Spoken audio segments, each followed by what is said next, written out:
Bienvenue dans Budget Chéri, le podcast qui parle d'argent et de mindset de manière simple, décontractée et fun. Je suis Delphine Pinon, je suis coach, c'est-à-dire que j'aide mes clients à se créer la vie à laquelle ils aspirent en adoptant un nouvel état d'esprit sur l'argent, en levant leur résistance et en mettant en place une gestion budgétaire aux petits oignons. Ce podcast, c'est mon kiff personnel que vous êtes 25 000 à écouter chaque mois et dans lequel je parle de vos préoccupations d'argent au quotidien. Comme par exemple, comment gérer mon argent alors que je ne sais pas si j'aurai encore du travail demain. Comment planifier quoi que ce soit avec des clients qui payent systématiquement en retard. Ou alors, comment gérer les tuiles qui s'enchaînent tous les mois. Pour ceux qui veulent encore plus de budget chéri, rendez-vous sur Instagram pour me parler en privé, retrouver d'autres contenus que je partage régulièrement et être au courant de mes nouveaux programmes.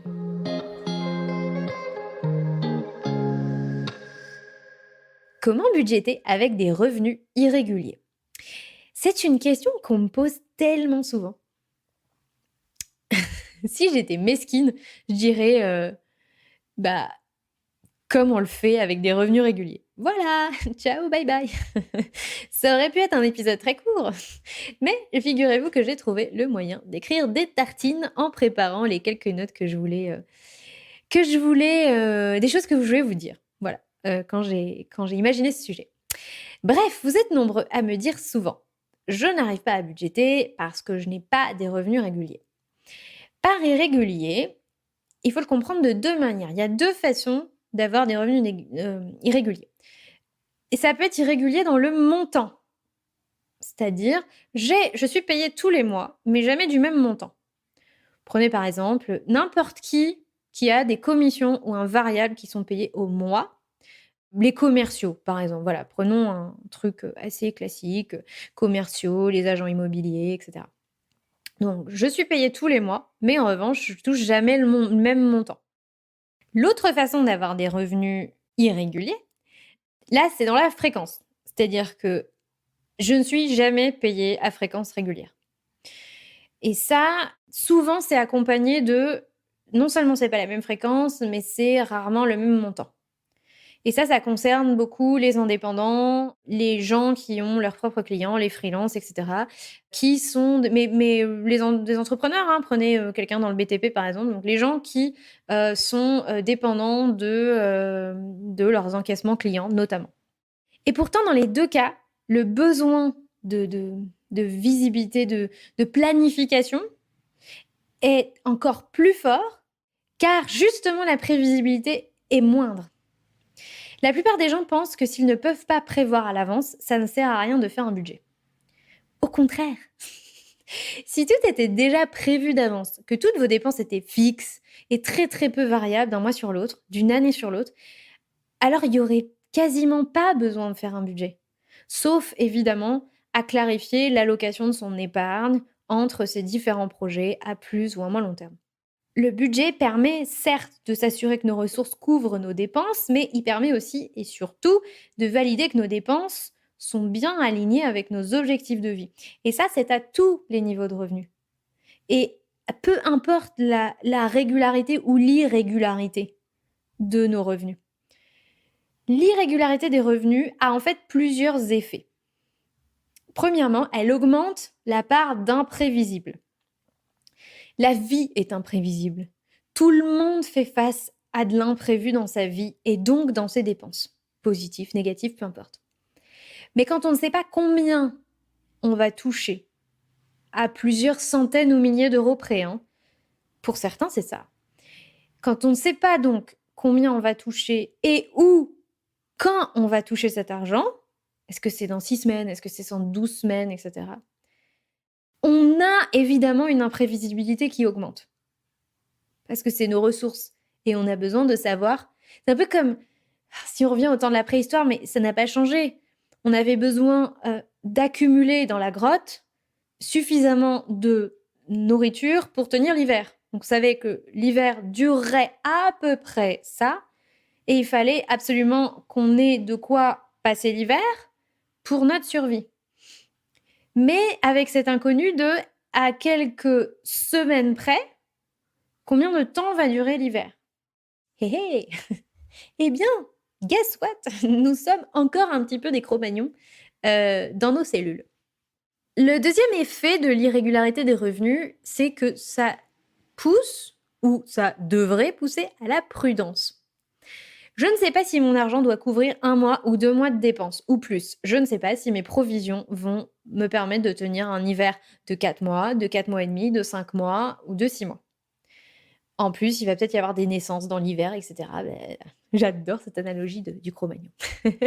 Donc, plus que quiconque, je dois être prudent dans mon allocation de ressources.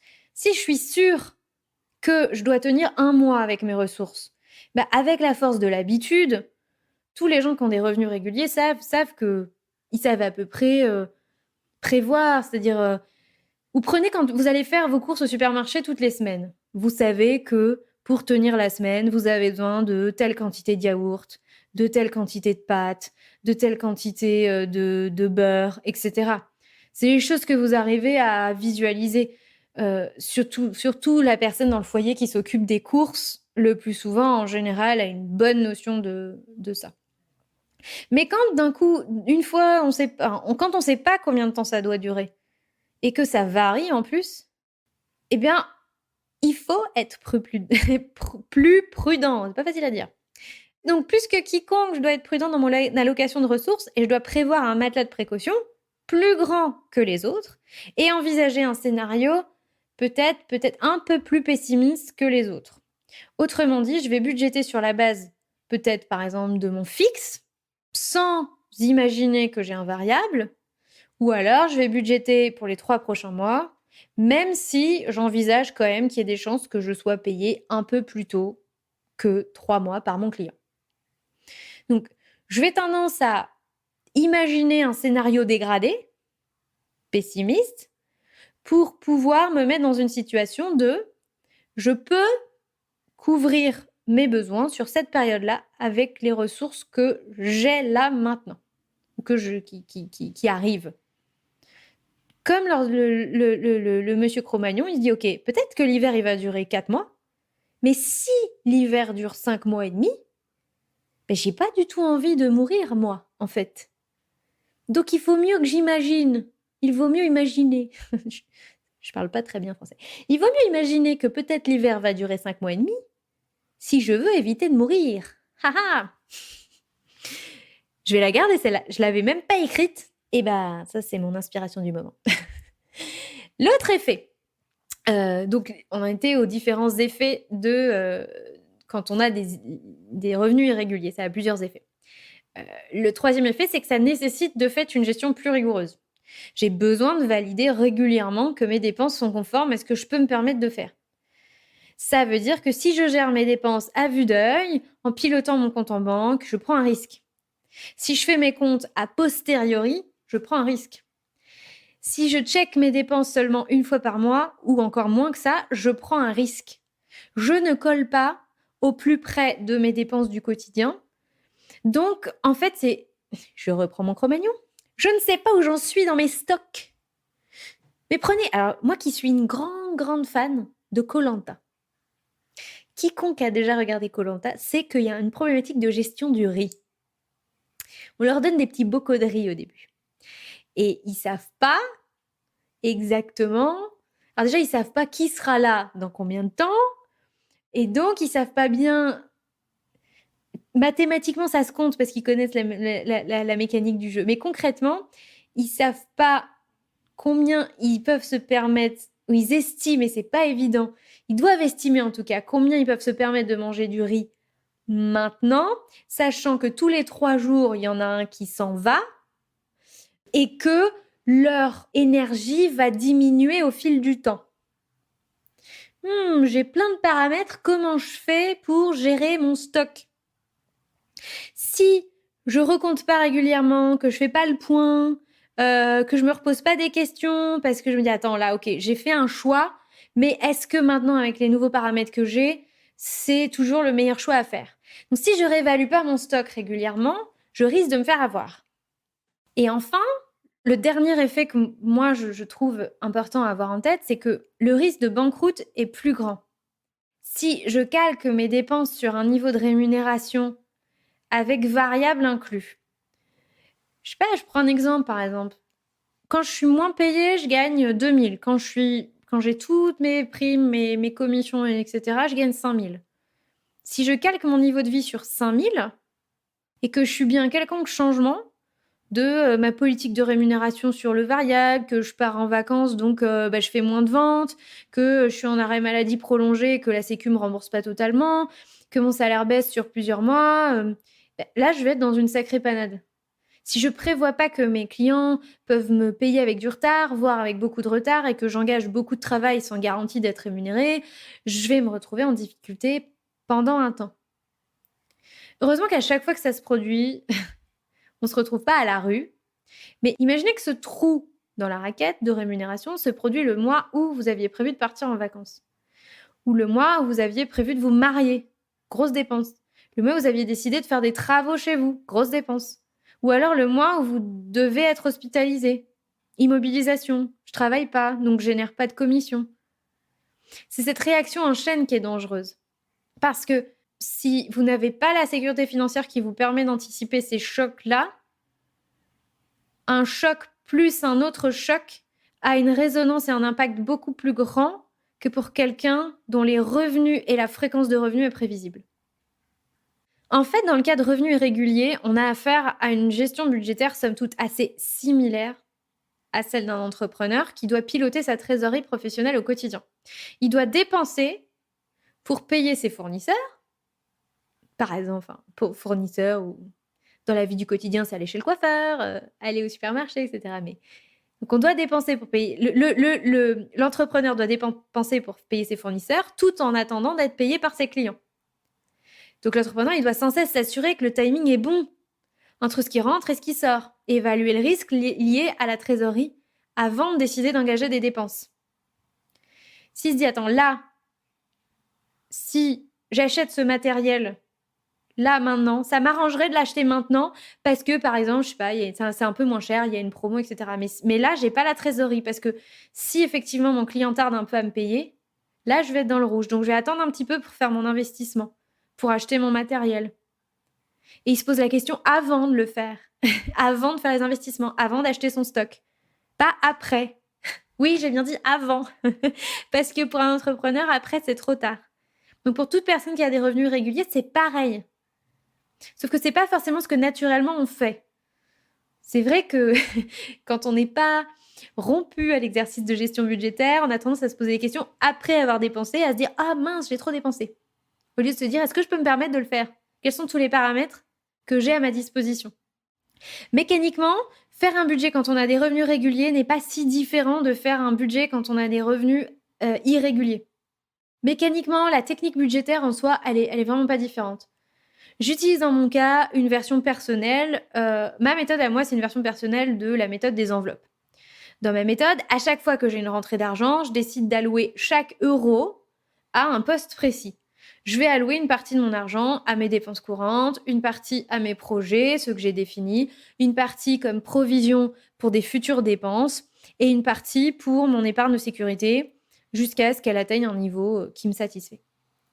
Le montant de ce que j'alloue à chacun des trucs dépend de l'argent dont je dispose à un instant T, mais aussi du temps qui va s'écouler jusqu'à la prochaine rentrée d'argent. Mettons que moi, j'ai mon ratio en tête, voilà, je dépense à peu près 100 € par semaine pour aller faire les courses, donc 400 € dans le mois. Donc, quand tu as des revenus réguliers, tu sais que tous les mois, tu provisionnes à peu près 400 € pour aller faire tes courses. Quand tu sais pas, tu dis ok, peut-être que je vais devoir provisionner sur 5 semaines ou sur 6 semaines ou sur 2 mois. Donc, je vais provisionner pour ce temps-là jusqu'à ce que je reçoive ma prochaine rentrée d'argent. La façon la plus simple d'être prudent en matière d'argent, c'est d'épargner beaucoup. C'est ce que plein de gens font. On épargne le maximum qu'on peut. On est presque sûr de ne pas... Si on épargne le maximum qu'on peut, on est presque sûr de ne pas être embêté en fait. Il y a des gens qui épargnent 50, 60, 70% de leur salaire. Ils sont presque sûrs, on n'est jamais sûr à 100%, mais ils sont presque sûrs de ne jamais avoir de soucis. Et c'est pas une mauvaise option. C'est-à-dire que l'option qui consiste à dire, pour gérer l'irrégularité de mes revenus, je vais épargner un max de max, c'est pas une mauvaise option, si tant est qu'on ait quand même de la visibilité sur l'allocation de son épargne. En d'autres termes, il faut éviter l'effet fourre-tout que j'avais décrit, je crois que c'était dans le 4e épisode que j'avais fait. C'est-à-dire stocker son épargne, mais en fait avoir aucune idée de ce à quoi il est déjà préaffecté et n'avoir aucune idée de ce qui est réellement disponible et pourquoi. Genre, j'ai stocké un max, j'ai 30 000 € sur mes comptes, mais en vrai, je sais pas s'il y a une partie de ça qui est pour mes vacances, qui est pour un futur projet immobilier, qui est pour investir, etc. Donc, par exemple, demain, ma nouvelle passion, c'est la crypto, je vais investir 10 000 €. Et en fait, j'ai pas capté que ces 10 000 €, j'aurais bien aimé faire un stage de parapente, j'aurais bien aimé me payer une formation ou un coaching, etc., etc. Et oups, j'aurais peut-être pas dû investir 10 000 € dans des cryptos. Mais au-delà du fait que ça nous rapporte ou pas, peut-être qu'en fait, cet argent, j'aurais eu envie aussi de l'utiliser pour autre chose. Cette idée d'épargner un max, c'est aussi une bonne stratégie si elle n'est pas privative ou restrictive, c'est-à-dire si vous empêchez pas de faire tout un tas de choses. Parce que dans le cas, c'est la peur du manque qui devient votre seul guide et c'est pas souhaitable. C'est-à-dire que si vous acceptez d'être dans la privation pour pouvoir assurer votre sécurité, c'est que vous avez une insécurité qui n'est pas forcément finalement liée à l'argent. Vous pourriez avoir 2 ou 3 ou 4 fois plus sur votre épargne, vous ne seriez pas forcément plus en sécurité. Vous avez toujours peur de manquer, d'être dans l'insécurité. Donc voilà, il ne faut pas que le driver de cette stratégie, ce soit la peur constante de l'insécurité. Et si vous avez l'impression que vous êtes dans une forme de privation ou de restriction, c'est que peut-être vous êtes dans une insécurité permanente. C'est-à-dire que quoi que vous mettiez de côté, ça vous sécurise pas. Voici ce que moi je ferais dans 2 situations différentes si j'avais des revenus réguliers et que j'avais pas envie d'épargner à outrance. Premier cas de figure. Alors, il y a un peu de chiffres dans ce que je vais vous dire, donc voilà, si vous avez envie de prendre des notes, prenez des notes. D'abord, prenons l'exemple d'un commercial salarié. Ma rémunération est composée d'un fixe, 1 500 €, et d'un variable qui, par définition, varie en fonction des commissions que je touche sur mes ventes. Comme je suis bon vendeur, je touche chaque mois entre 4 000 et 5 500 € de commission. Donc, avec mon fixe, ça fait que je parle que en net, on oublie les impôts et tout, c'est pas très intéressant pour la réflexion. Donc, ça veut dire que je suis susceptible de toucher chaque mois entre 5 500 € et 7 000 €, fixe plus variable. L'été, je pars généralement 3 semaines d'affilée. Du coup, je touche quasiment aucune commission parce que je ne vends pas. Il m'est aussi arrivé une fois d'être hospitalisée, arrêtée pendant 6 semaines. J'ai touché que 70% de mon salaire. J'ai aussi pris des congés pour la naissance de mes enfants. Et lorsque j'ai accompagné ma mère en fin de vie pendant presque 2 mois. Je vous donne des exemples. 2 moments d'interruption où on n'est pas au travail en train de vendre. Moi, qu'est-ce que je ferais? D'abord, je calquerais pas mon train de vie sur mon fixe. Pourquoi? Ça, c'est vraiment l'option la plus raisonnable. Si on veut pouvoir se dire que quoi qu'il arrive, on pourra faire face à ses besoins. Même si on vend plus rien pendant des mois et des mois, qu'on ne touche plus aucune commission. Mais dans une hypothèse plus réaliste, moi, je calquerais mon train de vie sur un chiffre légèrement au-dessus de mon fixe ou légèrement en dessous de mon fixe plus variable, donc de mon salaire total. Si je sais que mon niveau minimum de vente me permet par exemple de toucher plutôt aux alentours de 4 000 € de variable, alors moi je calquerai mon train de vie. Alors 4 000 € de variable plus 1 500 € de fixe, ça fait en théorie que quand je travaille, je touche au minimum 5 500. Je serais un petit peu raisonnable, moi. Et je me calquerais sur un train de vie à 4 500, par exemple. Donc, mon fixe plus mon minimum de variable, un peu dégradé. Pourquoi je décide de pas me calquer sur mon fixe? Parce que là, dans mon exemple, il y a une énorme différence entre mon fixe et mon variable. Donc, ça n'a aucun sens de se calquer sur un niveau de vie à 1 500, alors que la plupart du temps, on touche entre 4 500 et 7 000 € de rémunération. Là, c'est ce que je disais, c'est vraiment l'hypothèse la plus raisonnable. Si en revanche, vous êtes dans des jobs où les commissions sont plus faibles, vous touchez quelques dizaines, quelques centaines, jusqu'à peut-être 1 000 € de plus par mois sur votre salaire par rapport à votre fixe, dans ce cas, vous pouvez prendre quelque chose qui se rapproche de votre fixe comme salaire de référence. Ensuite, une fois que j'ai mon truc de mon salaire de référence, 4 500, je sais que je touche un salaire à échéance régulière, mais le montant varie. Et j'ai décidé que j'allais me calquer à peu près comme si je touchais 4 500 €. Mon train de vie, je vais le calquer sur 4 500 €. En fait, j'estime, par rapport à toutes mes hypothèses, que il y a 2 mois dans l'année où je touche quasiment que mon fixe, où je vends pas. Et pour avoir une marge de sécurité, je vais même considérer qu'il y a 3 mois dans l'année, 3 mois faibles dans l'année, où je touche vraiment quasiment que mon fixe. Parce que voilà, pour les exemples que j'ai cités tout à l'heure. Donc pour caricaturer, c'est un peu comme si je devais vivre 12 mois avec un salaire que je perçois que sur 9 mois. Donc chaque salaire doit être budgété pour couvrir un peu plus de 5 semaines de dépenses. C'est le ratio entre 9 mois et 12 mois. Et non pas pour 4. Donc pour être sûr de budgéter sereinement, je budgéterai mes... En conclusion, pour être sûr de budgéter sereinement, je budgéterai mes ressources sur 5 à 6 semaines au lieu de 4. Voilà comment je ferais dans l'exemple du commercial. Je considérerais que les mois où je touche au moins 4 500, 5 000, etc., je dois pouvoir vivre non pas 4 semaines avec, mais 5 à 6 semaines. Voilà. Je vous ai donné à peu près mon raisonnement. Maintenant, à vous de l'appliquer à votre situation. Il y a 2 facteurs, comme je disais dans mon raisonnement. D'abord, quel est mon espèce de revenu de référence? Est-ce que je me calque sur mon fixe? Est-ce que je me calque sur mon maximum de salaire? Est-ce que je me calque sur un espèce d'entre-deux? Et comment je fixe à peu près cet entre-deux? Et ensuite, comment est-ce que je lisse ma rémunération sur 12 mois, sachant qu'il y a des creux dans l'année et qu'en fait, je ne touche ma rémunération vraiment avec variable que 9 à 10 mois sur 12. Voilà les 2 critères que je mets en œuvre pour finalement me dire, OK, donc j'applique un ratio entre les 12 mois et 9 mois sur lesquels je touche vraiment mon salaire. Et donc, je me dis, OK, donc mes revenus, je dois les budgéter sur 5 à 6 semaines et non pas sur 4, si je veux être à l'aise. Autre exemple, autre cas de figure. Cette fois-ci, je suis un artisan dans le BTP, je suis susceptible de recevoir des gros montants de manière irrégulière en fonction de l'avancée de mes chantiers, du temps que vont mettre mes clients à me payer. Dans cette situation, pour moi, le risque, il est accru. Et il est encore plus important de faire des provisions de précaution. Ici, je vous propose de partir de mon niveau moyen de dépenses mensuelles.